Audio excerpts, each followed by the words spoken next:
अभिवादन स्वीकार कीजिए ब्रजेश मिश्रा का। और आप देखना शुरू कर चुके हैं द डिबेट। बहनों भाइयों, कांग्रेस को हरियाणा हारे 24 घंटा भी नहीं हुआ था कि उत्तर प्रदेश में उसे समाजवादी पार्टी ने बहुत गहरा झटका दिया है। समाजवादी पार्टी ने कांग्रेस को बिना कंसल्ट किए हुए उत्तर प्रदेश की जो 10 विधानसभा सीटों पर बाई इलेक्शन होने जा रहा है, 6 पर समाजवादी पार्टी ने अपने प्रत्याशी उतार दिए और कांग्रेस को इसकी भनक भी नहीं लगी, ना समाजवादी पार्टी उन्होंने कंसल्ट किया। क्या चल रहा है समाजवादी पार्टी और कांग्रेस के रिश्तों के बीच? और भारतीय जनता पार्टी ने भी अपने अलाइज पार्टनर को अब तक सीटों के बारे में कोई संकेत नहीं दिए हैं, लेकिन समाजवादी पार्टी ने बहुत आक्रामक रणनीति अपनाई है उत्तर प्रदेश में। ये कांग्रेस को एकदम शॉक में डाल देने वाली स्थिति है। तो उत्तर प्रदेश के उपचुनाव कई राज्यों के विधानसभा चुनाव से ज्यादा महत्वपूर्ण बहनों भाइयों होने जा रहे हैं और हम आज इसकी चर्चा प्रारंभ करते हैं। आज दोपहर जैसे ही समाजवादी पार्टी ने अपने 6 प्रत्याशियों की सूची जारी की, कांग्रेस में सन्नाटा छा गया। एक तो हरियाणा की हार, उसका गम, और ये मानकर कांग्रेसी चल रहे थे कि उनकी तो सत्ता आ रही है। कोई तो शपथ लेने के लिए तैयार बैठा था बग्गी उग्गी के साथ। लेकिन बहनों भाइयों, ये जनता है, सबकी अकड़ निकाल देती है। किसी को इस बात का गुमान, अकड़ और घमंड था कि वो तो सत्ता में आ ही रहे हैं, तो जनता ने उनसे वो सत्ता फिलहाल के लिए वापस छीन ली है और उनको पॉलिटिकल शॉक में भेज दिया है। कांग्रेस जब अब तक ये विचार करती कि उसके साथ हुआ क्या है, तब तक आज दोपहर अखिलेश यादव ने एक बहुत बड़ा दांव चला और ये कांग्रेस को स्तब्ध करने वाला था। कांग्रेस लीडरशिप जब हरियाणा की हार से के बारे में विचार कर रही थी, तब तक यूपी से ये झटका लगा और 10 विधानसभा सीटों में 6 अखिलेश यादव ने अनाउंस कर दी। और कांग्रेस के उत्तर प्रदेश के प्रभारी बकौल अविनाश पांडे, उन्हें तो पता ही नहीं था। कांग्रेस को न कंसल्ट किया गया, न कांग्रेस से पूछा गया। तो सपा वाले कह सकते हैं भाई आपसे क्यों पूछना, हमारी पार्टी हमने घोषित किया। लेकिन ये लोग इंडिया ब्लॉक का हिस्सा थे, हैं अभी भी ऑफिशियली, जो लोकसभा चुनाव के वक्त था। लेकिन ऐसा लगता है कि कांग्रेस को उसकी अपनी रणनीति भारी पड़ रही है। जो आपने किया वो आपके सामने आ रहा है। कैसे?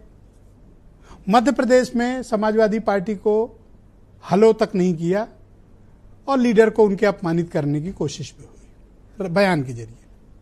और हरियाणा, हालांकि समाजवादी पार्टी का कोई एक्स्ट्राऑर्डिनरी परफॉर्मेंस वहां नहीं था, लेकिन बहनों भाइयों, जो अहिरवाल का इलाका है जहां 12-15 सीटें हैं, राजस्थान से जुड़ा हुआ इलाका, वहां यादव वोट बहुत बड़ी तादाद में हैं और वो हमेशा वो भारतीय जनता पार्टी के समर्थक हैं। वो उत्तर प्रदेश के यादव जैसे नहीं हैं। हरियाणा के यादव बीजेपी वालों के साथ हैं। तो कांग्रेस ने अखिलेश यादव की ना कोई सभा कराई, ना कोई सीट दी, ना उन्हें पूछा। इस पूरे चुनाव में वो अलग थलग पड़े थे। तो अब जब अगर कांग्रेस वहां जीतती, तब अखिलेश यादव ये जोखिम नहीं लेते जो उन्होंने आज लिया है। बहनों भाइयों, राजनीति हमेशा उपयोगिता के सिद्धांत पर चलती है। अगर आप जीत कर आए हैं तो आपके हर फार्मूले को मास्टर स्ट्रोक, और हार गए तो हर अच्छे काम पर मिट्टी। कांग्रेस उसी की शिकार है। हरियाणा में जो उसने सहयोगी दलों को तेवर दिखाए और मध्य प्रदेश में दिखाए थे, वो अब उत्तर प्रदेश में उन्हें भारी पड़ा है। फिलहाल तो अखिलेश यादव ने 6 सीटें घोषित की हैं। 4 वो कौन सी सीटें हैं जो रह गई हैं घोषित होने से? तो कांग्रेसी अगर ये समझ रहे हैं कि ये 4 हमें मिलेंगी, तो ये उनकी गलतफहमी है, मैं बता दे रहा हूं। 4 में से जो मीरापुर वाली सीट है, ये तो ऑलरेडी समाजवादी पार्टी आरएलडी गठबंधन और समाजवादी पार्टी के नेता चंदन चौहान जो आरएलडी चले गए थे, ये तो उनकी सीट थी। चंदन चौहान अखिलेश यादव के बड़े खासम खास हुआ करते थे। अखिलेश यादव में अपने पिता देखते थे, वो ऐसा बोला करते थे। तो ये सीट किसकी है? समाजवादियों की है, जो जो जीते थे आरएलडी के साथ। तो मीरापुर में भी कांग्रेस को सीट नहीं मिलनी। अब आ जाइए कुंदरकी, वो तो समाजवादी पार्टी की सिटिंग सीट है, मौजूदा विधायक उनका रहा है, तो वो सीट क्या कांग्रेस को देंगे? असंभव। तो अब मिलेगा क्या कांग्रेस को? 2 सीटें संभावित, एक गाजियाबाद और दूसरी खैर की सीट, सुरक्षित सीट है। तो यानी कांग्रेस के रणनीतिकारों ने कांग्रेस को उत्तर प्रदेश में फंसा दिया। अब ये जिसकी भी रणनीति रही हो, जिसकी भी चाल रही हो, लेकिन उसने अपनी ही पार्टी की बढ़त को उत्तर प्रदेश में अपने सहयोगी दल का हाथ मरोड़ने की वजह से जोखिम में डाल दिया। तो अखिलेश यादव ने एक दांव चला और उन्होंने तत्काल प्रत्याशी घोषित कर दिए। अब उस प्रत्याशियों में कौन है? ओबीसी कम्युनिटी के हैं। मौजूदा सांसदों के घर वालों को टिकट दिया है, जिसे कहा जा रहा है परिवार में टिकट दिया गया है। शेड्यूल्ड कास्ट कम्युनिटी को टिकट दिए हैं और मुसलमान कम्युनिटी से 2 टिकट दिए हैं।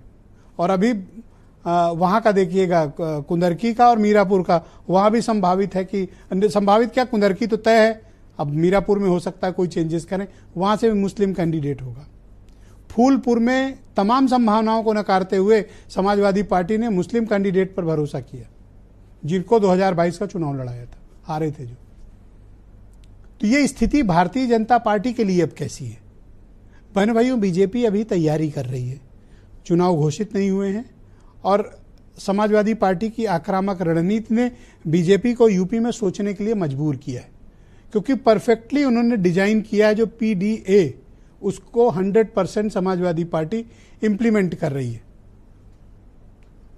लेकिन बीजेपी अभी इस ट्रैप में है कि आरएलडी को कितनी सीटें देनी है। निषाद पार्टी वाले अलग नाराज बैठे हैं कि 2 सीट तो हमारी बनती ही बनती है, हमें तो 2, मझुआ वाली तो हमारी अपनी थी और देखो कटहरी भी हमारी है, हम कहाँ लड़ने के लिए 2। तो ये उनका दांव है। तो आने वाले वक्त में उत्तर प्रदेश की राजनीति बहुत कॉम्प्लिकेटेड होने वाली है। कांग्रेस अपने देशव्यापी ट्रैप में अपने सहयोगियों के बीच ही फंसी, उसी जाल में फंसी जो अपने सहयोगियों के लिए बुनती है। लेकिन बहनों भाइयों, उत्तर प्रदेश का मुकाबला बहुत ही दिलचस्प होने जा रहा है।